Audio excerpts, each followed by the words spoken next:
How highly do you rate You know, when you ask that question, it's easy for me to say, you know, we don't know what his ceiling is. Yeah. But in all actuality, you got to take what he's shown, and what he's shown at every level is he scores goals.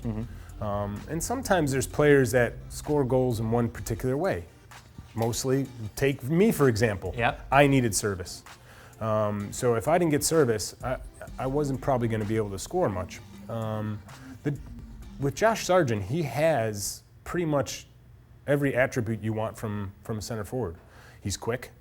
He's not lightning fast, so he's not going to be someone that's going to, you know, be consistently in on breakaways, but will get his opportunities, as we saw with just a spectacular, not only goal, but the thought process on how to finish it is.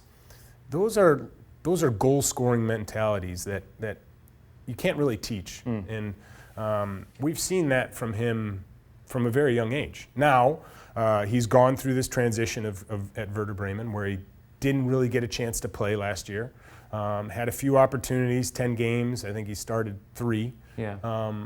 And now he's already started 2 games out of 3. And he has a goal from it. So I think all those are growth aspects you like to see from a player. But as far as when you get to talk about his ceiling, his hold-up play is very good. You know, he's not the biggest guy. He's not small by any means, but he understands where to set himself. He has a great first touch if someone does get too close. And he's still 19 years old.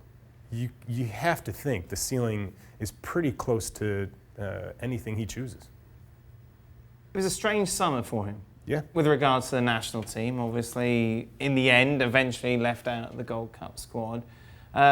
Many feel that he will be eventually the striker for the US.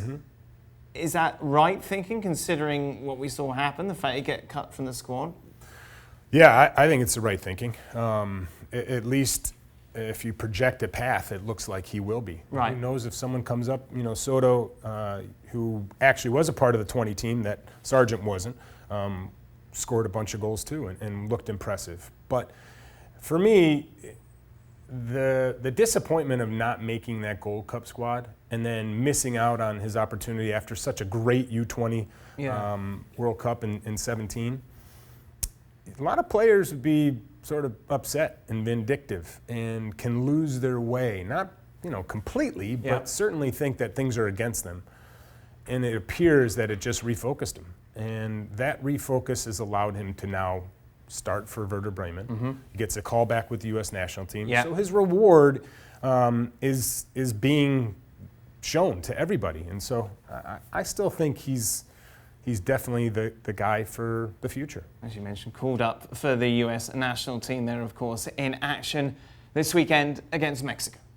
Well, thank you very much for watching ESPN on YouTube. For more sports highlights and analysis, be sure to download the ESPN app. And for live streaming, premium content, and let's not forget as well, ESPN FC 7 days a week. Subscribe to ESPN+.